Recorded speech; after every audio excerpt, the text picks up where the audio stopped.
Purihin po ang Panginoon. Amen. So, lahat po tayo may hangover, I'm sure, no?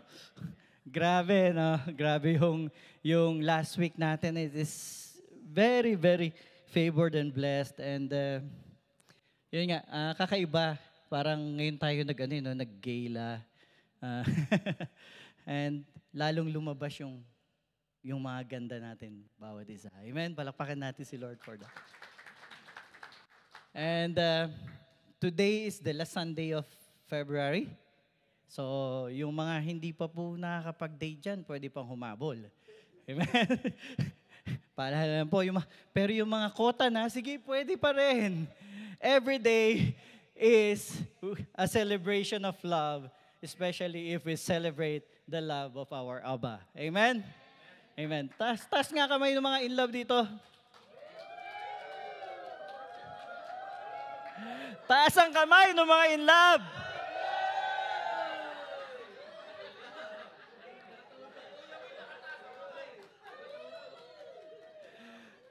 Tayo, yung mga in love. Amen. Actually, kasi na-overwhelm tayo ng occasions natin. So wala tayong wala tayong couples night, di ba? So okay lang dito tayo mag-party ngayon. Okay lang sa inyo, okay lang. Sige, postpone po pala. Baguhin natin yung team. May iba po. Baguhin natin. Pero, yun nga, actually, lalo ako na-inspired dito sa message na to. Seeing yung post natin sa group natin for the past 2 weeks. Meron tayong pina-follow ngayon eh. Di ba? Pero it's okay kasi we are happy for everybody. We are happy because we are loved. We are so much loved. Amen? So ngayon, game tayo. Lahat naman tayo, di ba? Ngayon, I need your participation. Pwede ba yung mga kalalakihan dyan? Asan ba yung maghiwa-hiwalay kayo? Yung mga, tabihan nyo yung mga asawa nyo. Absent. Ito, sige, yung mga lalaki, sabayan nyo ako ha. Tignan ko kung alam nyo yung kasunod. Malamang yung mga bata rito alam eh. Sabi dyan, ibibigay ko sa iyo ang SSS ko at PhilHealth ko. Ano kasunod? Basta sa akin ang pag-ibig mo. yung mga manliligaw pa lang dyan, yung utol ko sa likod, lista mo lahat to. O ibibigay ko sa iyo mamaya yung slides. Amen? Next tayo. Ayoko na sa buhay ko. Yung mga babae naman, sabayan niyo, ayoko na sa buhay ko. Ayoko na sa sarili ko. Pwede bang sa'yo na lang ako? Bagay ba sa akin pinaggagawa ko? Bagay ba sa edad? Pero okay lang, sige, para sa inyo naman eh. Okay. Next. Sayang eh. May inaintay akong tao na gusto ko siya yung magbasa nito ngayon. Kaso hindi naka-attend. Ikaw na lang, Jerry. Pangalan ko pa lang, kinikilig ka na. Paano pa kaya kung magka-apelyido na tayo?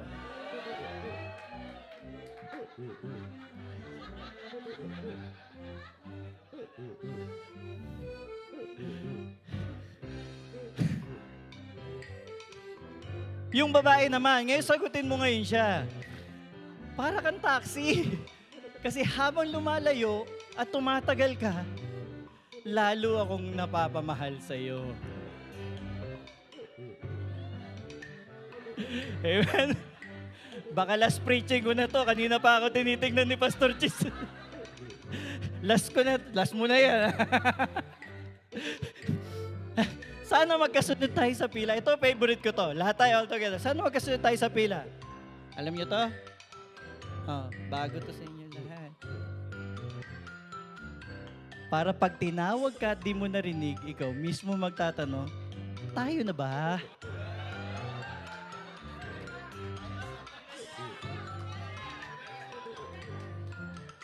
Amen? Sila na!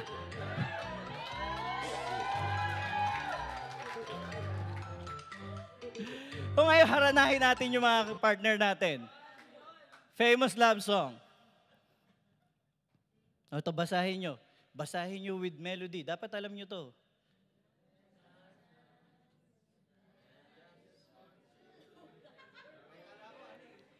Ulit. Diba? Side A, there are times, di ba? Ulit. So, yan. Yung mga love song, di ba? Kasi dito, kaya ko lang naman nailagay yan. Kasi yung iba, di ba, sa ibang churches, parang tumahimik, no? Tumahimik ba? Serious ba yung nag-uusapan yan? Di ba? Parang, sa grace ng Panginoon, ito nga yung maganda eh. We are free to enjoy everything, including the love songs. The love songs are, saan ba galing yung mga talents? Diba? Talents come from God above. Amen? Kanina kami napansin ako, tuwa nga ako eh. Diba? Ito isa sa mga favorite couples ko. Naupo si Chris sa unahan. Si Ate Luisa lumipat. Diba? In love pa rin every day.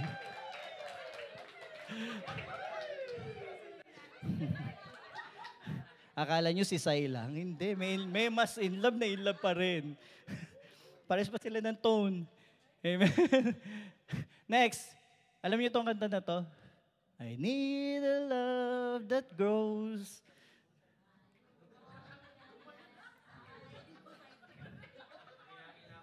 Side B yan. Si Steve Perry po, bago napalitan sa Journey, di ba? Eto, favorite. Basa.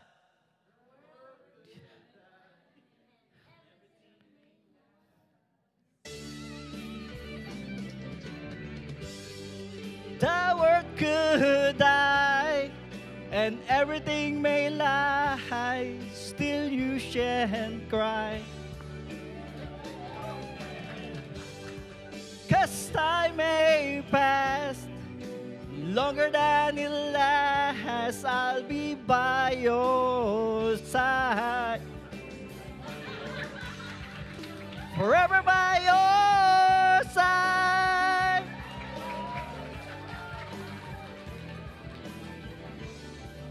So you want. Thank you. That will be our last set for tonight. Pagbalik ko next week, yung mga request nyo po, sulat nyo na lang sa tissue. Ipitan nyo na rin na 100. Pag mahirap yung kanta, 500 po. Pwede rin naman yun.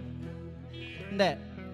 I sang because yun nga yung tema natin ngayon. We are free sa Panginoon. You are not free to commit sin, of course.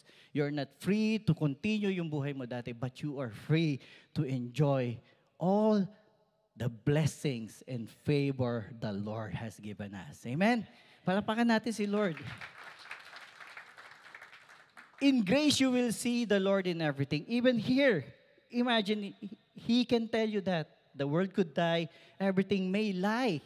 Pwedeng pag sinungalingan ka ng lahat, you will cry. Time may pass, even longer than it lasts. The Lord will be by your side and forever by your side. Amen? Amen.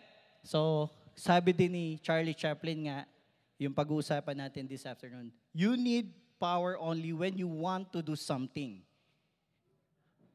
Something harmful. Otherwise, love is enough to get everything done. Amen? You remember on our first week, love was changed by Pastor Cheese of Jesus. Jesus is enough to get everything done. Amen? And because of Jesus, there is power in love, which we'll be talking about this afternoon. Amen? The power of God's love. Let us pray. Lord, hallelujah, Father God, thank you that we love because you loved us.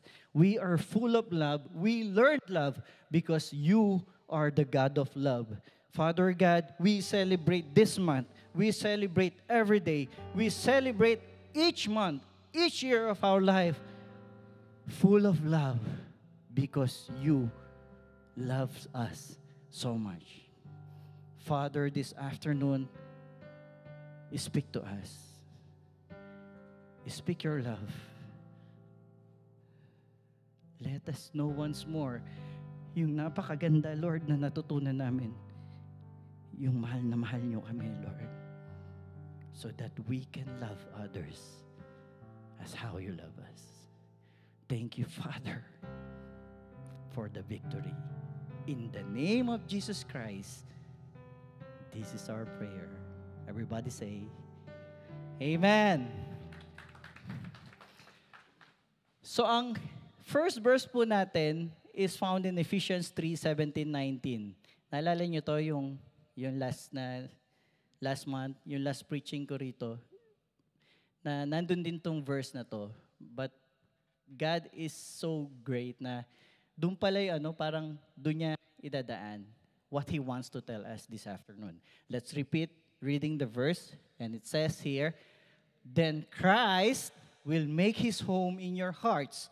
As you trust in Him, your roots will grow down into God's love and keep you strong. And you may have the power to understand, as all God's people should, how wide, how long, how high, and how deep His love is. May you experience the love of Christ, though it is too great to understand fully. Then you will be made complete with all the fullness of life and power that comes from God. So yan po yung power na pinag-uusapan natin today, which is the power of love from God. Amen? So, grabe kasi kanina, habang nagpe-praise and worship tayo, even these words, the verses, it's already in the lyrics. Kanina pa tayo kinakausap ni Lord. Kanina niya pa tayo hinaharana. In each word, from lyrics, from the prayers of our presiders, nandun na agad si Lord. Nandun na yung message. Namamangha nga po ako kasi, kumbaga, He gives us one message, one spirit every Sunday. And this Sunday, we will celebrate love more than anything else because He loves us. So the power that comes from God, ano ba yung mga power na nakukuha natin from the power of love? Di ba sabi nga kanina ni Chaplain, hindi mo kailangan ng power, but love is enough. And that love is Jesus Christ. That is enough to get everything done. So this afternoon, pag-usapan natin in three topics. Yung first, we'll talk about being fearless. And then second is the peace. These are the power of love sa buhay natin. And third is to be unconditional. Amen? So let's go. Let's proceed with the first one. Fearless. Ano ba yung fear? Ano ba yung fear sa pagkakaalam ninyo? Oo nga. Sabi ko, ano yung pagkakaalam natin? Maliban sa Tagalog. Ano ba yun? Yung fear, di ba? Something na yung ayaw mong mangyari sa'yo. Kasi nga, takot ka eh. For example, nandun ka hindi ka marunong lumangoy, nandun ka sa swimming pool or doon ka sa dagat. Marami may takot sa dagat. Before, takot ako sa dagat kasi hindi mo nakikita kung ano nasa ilalim. Until I knew the sea. Until tinry ko mag-snorkel and kinonquer ko yung fear ko. Hanggat hindi mo inaalam kung ano yung nandoon, kung ano-ano yung nasa isip natin, kung ano-ano yung kinatatakutan natin, kung ano-ano yung nai-imagine natin. Amen? So, fear. Let's read the verse from 1 John. Sabi dito, 1 John 4:18, it says, There is no fear in love. Kanina sa lyrics may perfect love din, di ba? But perfect love drives out fear because fear has to do with punishment. The one who fear is not made perfect in love. Amen? Perfect love. Bakit perfect love? We are talking about the love of the Father. Ngayon yung fear. Ano ba yung madalas na fear natin? Like for example, you fear sa atin. Alam ko marami sa ating in love. Pero still you fear of losing that love from the one you love. You fear of losing. You fear na you fall short. You fear na hindi ka enough. You fear na you don't give enough para doon. What the Apostle John is telling here is to be fearless. Hindi yung sinabing fearless na pagdating mo sa labas, mukha kang tiger. Paglabas mo, tiger look ka na, maangil ka. Hindi. You have to be fearless. What? Because madalas sa atin, we fear, yung fear natin na we lose God's love. We lose His favor. We lose His blessing. Di ba? Dati nga nakagis na natin na turo, if you don't perform enough, if you don't do best enough, kaya ka nagkakaganyan. May mga times pa nga na, di ba, nag-church, kasama sa church, nagkasakit. Meron mga condemnation na iba na, kaya nagkasakit kasi hindi matapat. Minsan nga, kaya hindi nabe-bless kasi hindi nagtatights. Di ba? You are giving now, yung fear mo ngayon, kaya ka nagtatights kasi you fear that you will lose your blessing. Amen? Mamaya po pag tithes and offering, totoo na po yun. Hindi, joke lang po. You fear, di ba? Kasi we live in fear. We go to church, we come to church, we live in fear. Kaya pong pinag-uusapan dito, perfect love. So this afternoon, I would like us to, alam nyo na, but I would like to refresh. Masarap kasi alalahanin. Di ba pagka in love ka, naghiwalay na kayo sa gabi, inaalala mo pa yung date nyo? Di ba? Lalo na yung pagka mga bago, yung talagang kilig-kilig moments eh. Maghapon ng magkasama, di ba? Kanta rin ni Bamboo yun, yung hinahanap-hanap kita, di ba? Maghapon ng magkasama. Pero pagkadating ng gabi, hinahanap mo pa rin, inaalala mo pa rin. So dito, yun yung pinag-uusapan natin ngayon, gusto nating alalahanin. Kasi yun yung masarap eh. Ito masarap sa full grace. Daily, weekly, and sa messages, naaalala natin kung gaano tayo kamahal ni Lord. That perfect love that we are talking, sabi nga, the one who fears is not made perfect in love. Paano mo ba mararating yung perfection na yun? Dapat maunawaan natin, di ba? Dapat malaman natin how we are loved. Dapat alam natin, not our position, but what is your position sa mata ng Diyos. Kasi pagka yung mata natin, talagang nagfe-feel tayo. We have to be reminded kung sino tayo sa mata ng ating Panginoon. Amen? So, 1 John 4:18 is on chapter 4. Correct? Bago chapter 4, sabi ni Bishop, anong nauna? Chapter 3. Pero tayo ngayon, magta-throwback tayo. Mas malayo. Punta tayo sa chapter 1. Kasi ganito po yan eh. When you read the Bible, sometimes naaral natin, di ba, how to see hermeneutics. To get the context, first you have to see the verses before and after. Wala ron, you have to see the entire chapter. Wala doon, you have to see the entire book. Wala doon, you have to see the entire Bible. Amen? Or the entire New Testament. Wala doon, you have to connect to the Old Testament. Ganun po yung pinag-aaralan natin sa hermeneutics. Because the context is only one. One context. Context is the love of God, the love of Jesus, the love of God expressed to Jesus Christ and His finished work, the grace of God. 1 John 1:9, alam nyo to. Sabi dito, if we confess our sins, He is faithful and just and will forgive our sins and purify us from few righteousness? All. Pag sinabing all, ano po? Past, present, and future. Amen? And imagine, kaya ako binalikan niya, nasa chapter 1 yan. Yung pinag-aaralan natin kanina, ang tinutukoy na ni Apostle John is the perfect love. To be fearless. Huwag ka na matakot. Huwag kang matakot. Hindi galit ang Diyos kailanman sa'yo. Amen? Amen. Kasi kung galit ang Diyos sa atin, hindi si Jesus Christ ang pinadala niya. Apoy. Apoy mula sa langit ang pinadala niya. Ever since, even before the birth of Jesus Christ 2,000 years ago, di ba, nangyari na nga, Bishop explained that to us, that even before the foundation of the world, Christ is already slain. Christ has already redeemed us. All unrighteousness. Ngayon, nasa chapter 1 yan. Kaya nasa chapter 1, kumbaga sa atin sa GLC, nung sinabi yan ni Pastor Chi sa atin, nung first anniversary, marami pang bago, marami pang hindi nakakaintindi, marami pang hindi mananampalataya. May mga agnostic niya nung panahon na yan. Marami silang bisita.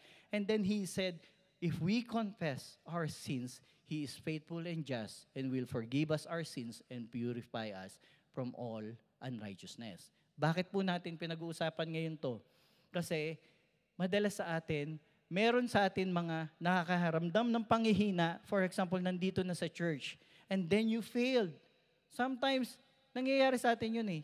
Even to myself, I'm not excused on that.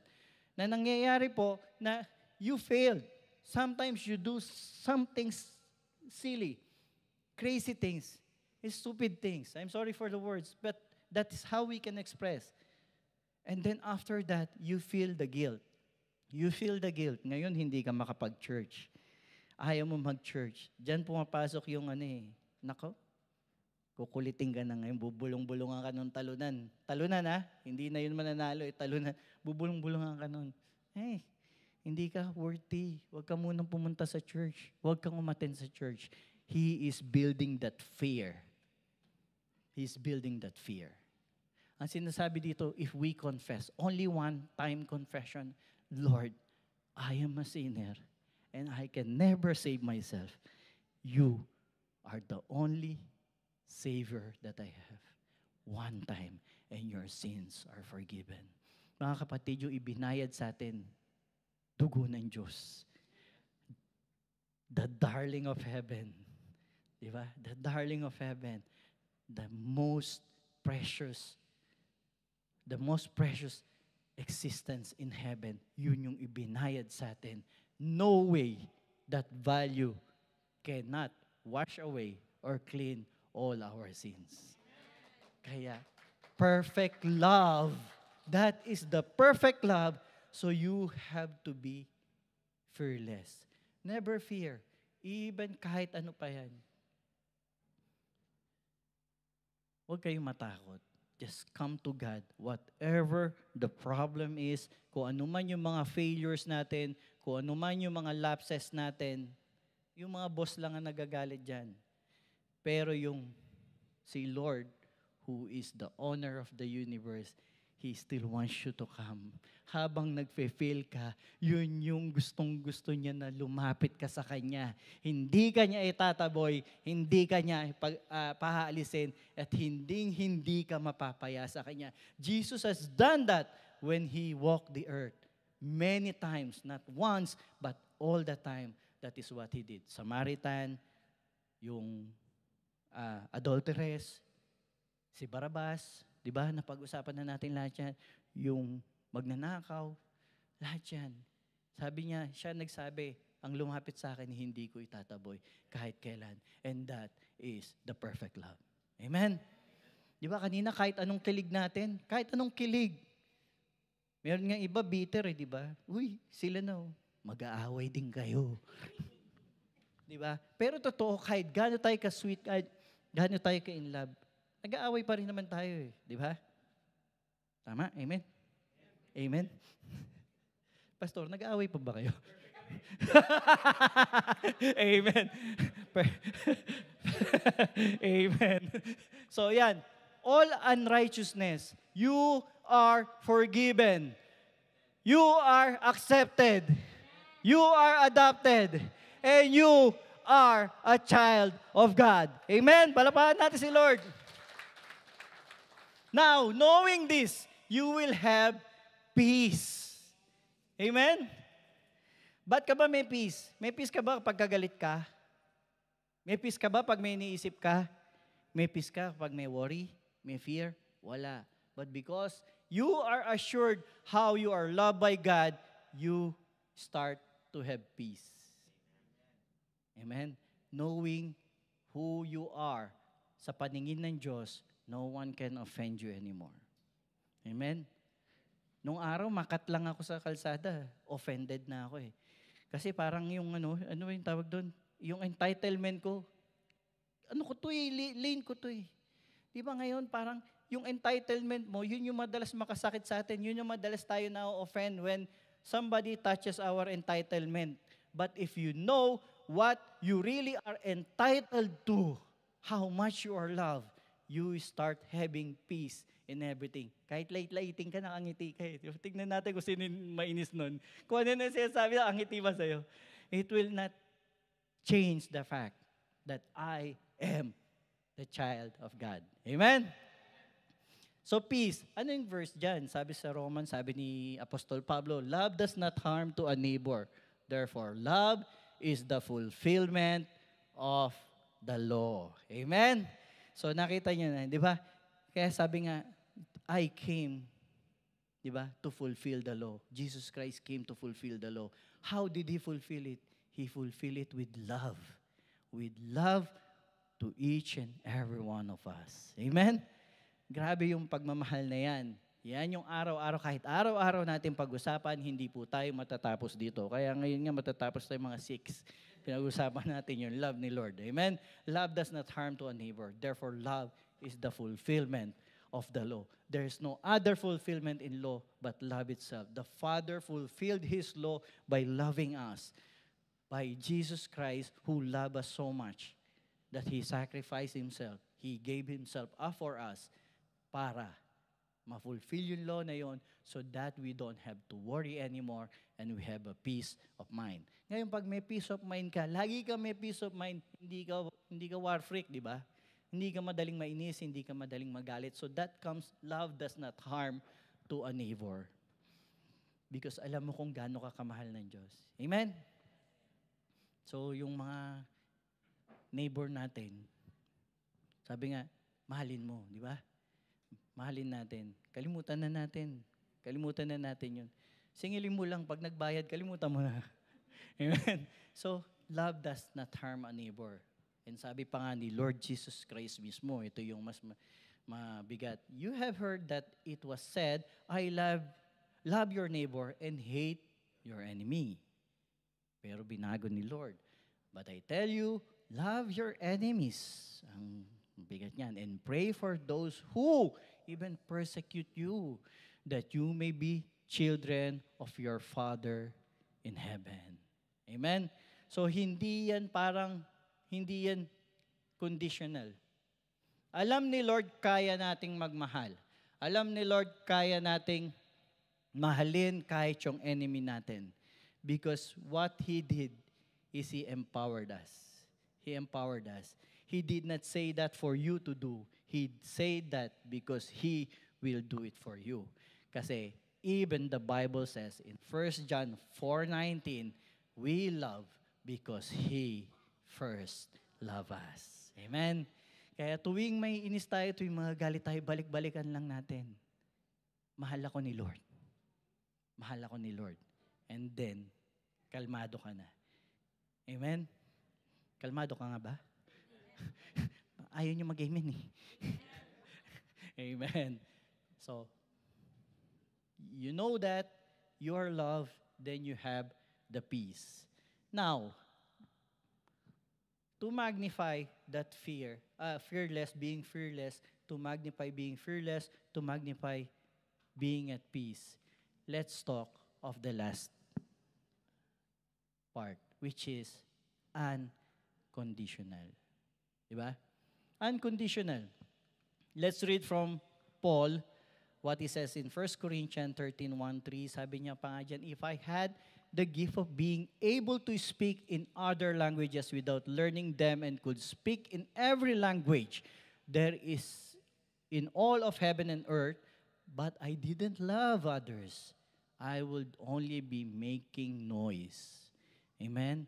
So love, important. If I had the gift of prophecy and knew all about what is going to happen in the future, knew everything about everything, but didn't love others, what good would it do? Even if I had the gift of faith so that I could speak to a mountain and make it move, I would still be nothing at all without love. If I gave everything I have to the poor people, and if I were burned alive for preaching the gospel but didn't love others, it would be of no value whatever. Amen. Mga kapatid, in this world and even in this church, we will be having indifferences. We will be having problems. We will encounter things na minsan nakakainis talaga. Or minsan panghihinaan ka, panlalambutan ka. But this verse tells us, kaya ka nagkakaganon. This reminds us, you have to use love above all. Because love is the fulfillment of law. Sabi nung verse kanina. Amen? We have to use love. In order for us to understand each other, we have to apply love. We have to use love. Amen? Love is enough to get everything done. Amen? And this is how Apostle Paul says, nasa kanya lahat yan. Yung katangian na yan. Pero, sinaisan tabi niya pa rin. And he reminds himself, I have to love.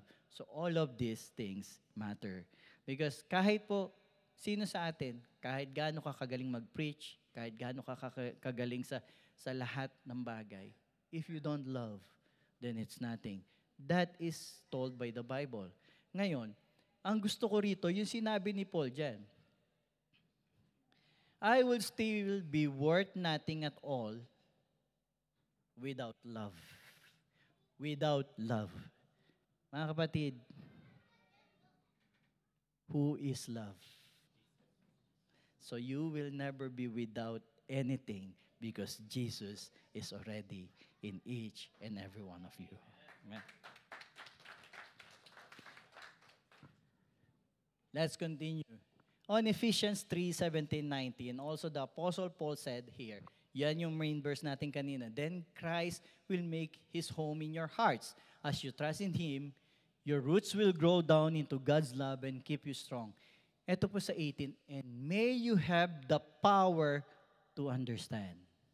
Mga kapatid, we have to understand all the time what we are talking about. We cannot express what we love if we don't understand it fully. We have to understand love on the correct context, on the correct way, and the correct yung gusto ni Lord para sa atin. Amen? Let's read it from a very familiar verse in the Bible. Hindi ko na bubuksan. Pwede nyo i-recite, di ba? Di ba? Anong sabi dyan?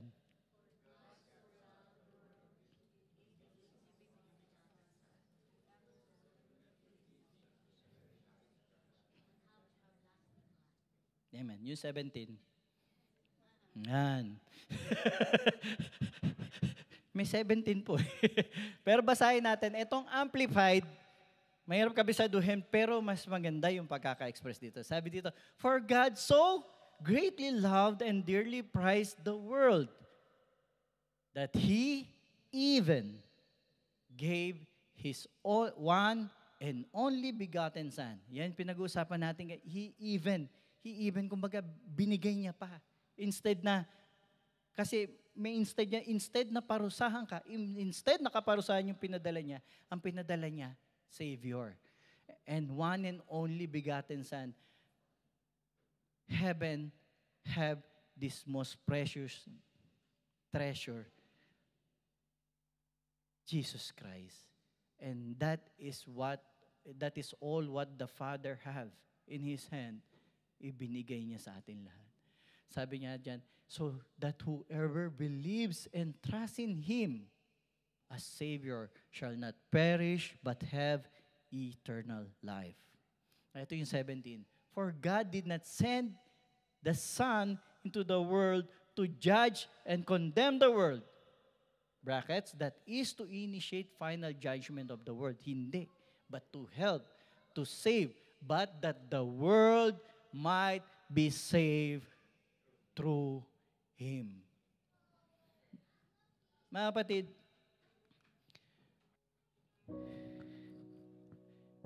yung love na alam natin, Di ba marami sa atin dito na in relationship, couples, kung single man, alam mong mahal ka ni Lord. But tayo mga kalalakihan, kunyari, nung naliligaw tayo, tapos nabalitaan mo may nagsabi sa'yo or kaibigan ng babae, I think she likes you. Pag narinig mo yun, masaya ka, di ba? Pero may kulang kasi may I think. Yun yung problemang word dun eh. I think. Ngayon, sa atin dito, we think God loves us. We think. Di ba? Yun yung gusto ni Abba Father this afternoon for us to change. Let's remove that I think mentality. Kasi pag I think, di ba, yung I think, kunyari may nagsabi sa akin, I think she likes you. So yung I think na yun, yung pwedeng she likes, pwedeng maging she hates or she refuses you. Pag I think, hindi sigurado. Yun yung pagkakaalam natin before. Yun yung lagi nating alam na I think. We think God loves us. No, God loves us so much. Kasi pag I think, ang mentality natin, di ba, pagka kunyari, naliligaw ka sa girlfriend mo, if you think lang na she loves you, you always keeps on performing. Ngarag ka ng ngarag. Sige lang. Kasi kapag ka hindi, maybe my goodness is not enough. Maybe yung forma ko is not enough. Nakailang balik ka ng wardrobe mo eh. Kakapili-pili mo paglabas mo, mas baduy ka, purple at saka dilaw, di ba? Yung suot mo. Kasi nga, confused ka, di ba? Hindi mo na alam yung gagawin mo kasi you want to impress. You always want to impress because it might not be enough. Mga kapatid, the good news is our God is different. Nothing you can do can make Him love you less.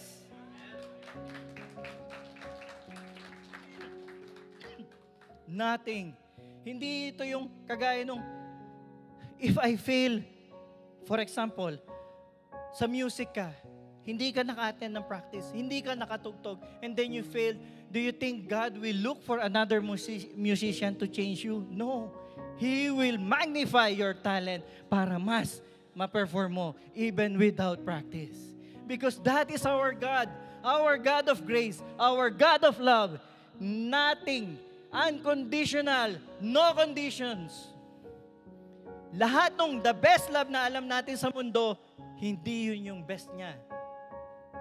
Mga kapatid, yung anak kong lalaki, nung 5 years old John, andun yung mga pinsan niya sa bahay. Bibili sila ng ice cream. Lumapit siya sa akin, pwede ba akong makahingi ng 20 pesos? Sabi ko, sige, kumuha ka sa wallet ko. Yung wallet ko nasa kwarto. Yumakap siya sa akin, humalik, thank you dad. Sabay ilabas. Sabi ko, teka, andun sa kwarto. Sabi niya, hawa ko na. Kasi, sabi niya, I know you will never say no. Ako pa lang yun, sanggano. Diba? But on that, I will do my best. Lahat ng mga tatay dito, kahit sinong tatay rito, I will do my best for my kid. Amen? Pero, in reality, yung kung papipiliin ako between sa anak ko at saka sa anak ni Pastor Cheese, for example, pipiliin ko yung anak ko. Kasi anak ko yun eh. Mas mahal ko yun. God doesn't think this way. Wala siyang pinipili. Kaya niyang mahalin both. Amen? And that is equal. Nothing can change. Nothing. Kahit anong gawin mo. Nothing you can do to make Him love you less. Tandaan mo yan. But don't do it, please. We are not teaching here that bahala ka na sa buhay mo. Do everything. We are teaching you in case you fail. Of course, nobody here wants to fail. Amen? In case lang. Natisod eh. Natalisod, sumubsob sa putikan eh. You can always go back because His love will never change. Amen. Every day when you wake up, good morning, Lord. The one you love is here. Amen? We give that credit to Apostle John. Sa lahat na nagsulat, siya lang hindi naglagay John. John, he write the disciple whom Jesus loved. Amen? Pag nakita siya ni Pedro, ni Matthew, Mark, Luke, sino ka? Diba? It doesn't mean the Lord has a favoritism. Ang nangyari dito, John knows how Jesus loves him. Can we have this mentality, church? Every day when you wake up, Lord, the one you love is awakened. Thank you. Pag may problema ka, Lord, the one you love needs healing. Lord, the one you love needs money. There is no limit. Yung iba sabi nila, huwag kang hingi ng hingi. No, the one you love needs money. Lord, the one you love is depressed. Lord, the one you love is brokenhearted. Just saying the word, Lord, the one you love to yourself already healed you. Already gave you what you need. Because that is the truth. Every day you wake up, can you say, the one you love? You see, si John, hindi niya sinabi dyan, and then, the disciple whom Jesus loved, talking to another disciple that Jesus loved. The one whom Jesus loved, talking to Peter. Kasi, personal po yung relationship natin. Only you can convince yourself that you are the one the Lord loves. Amen? Tell it, I am the one you love, Lord. Every morning, paggising mo pa lang, morning, Lord, the one you love. That will give you the boost more than anything. The one you love. There's another one that used the same in the Bible. Let's read it from John 11:3. Kita nyo si John yung nagsulat nito. Turing niya sa sarili niya, the one you love. But here, let us read. So the sisters sent word to Jesus. Tinext nila si Lord. Lord, the one you love is sick. Mga kapatid, this is Martha and Mary when they sent a message to the Lord Jesus Christ when Lazarus fall sick.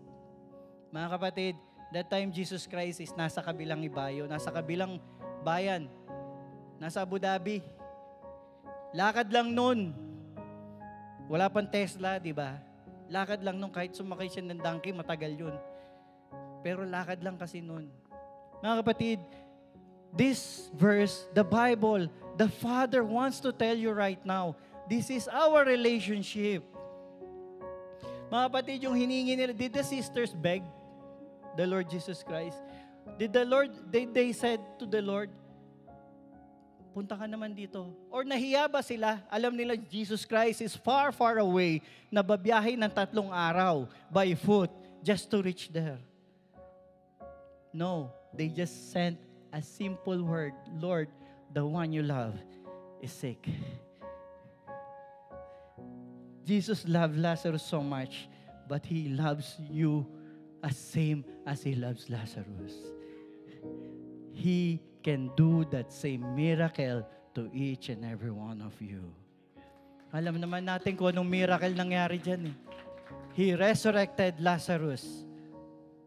See that word itself, yung mga kapatid, Lord, the one you love is sick. Remind yourself every day that you are the one the Lord loves. Amen? That is what the message of full grace and the Father wants to know this afternoon. All of us. Amen? Sabi dyan, there are 3 things that remain. Faith, hope, and love. And the greatest of this is love. Love here, why it is greatest? Because it is the word agape. Yung original word niya, it is agape. Sabi nga dito, a yarn, di ba? A yarn. Love ka ni Lord. A yarn.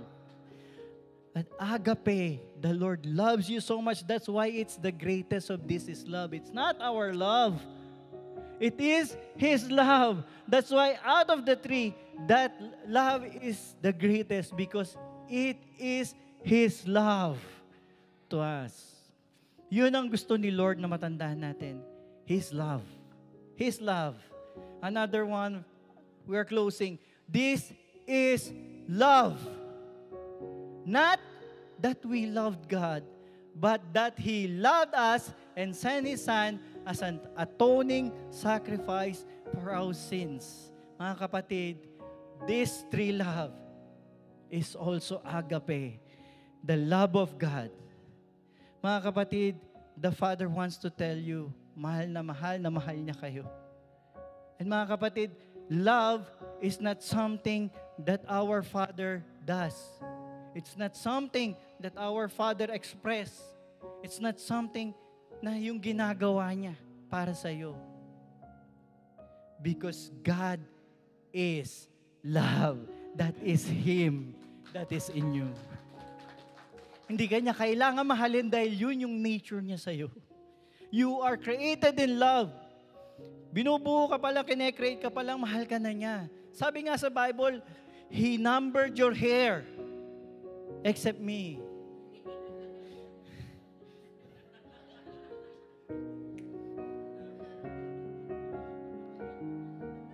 Hindi hirap si Lord sa akin.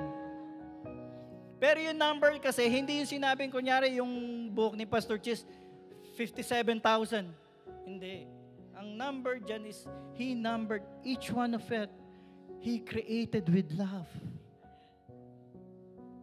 Kahit kalbo ako, mahal ako ni Lord.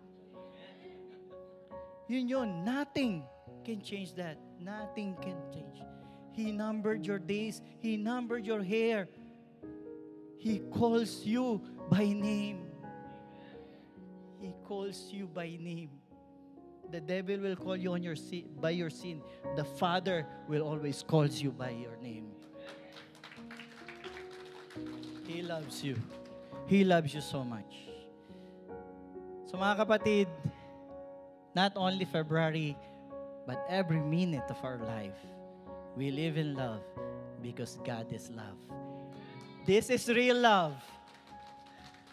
1 John 4:16, God is love. There's no other real love than God's love for all of us. Amen?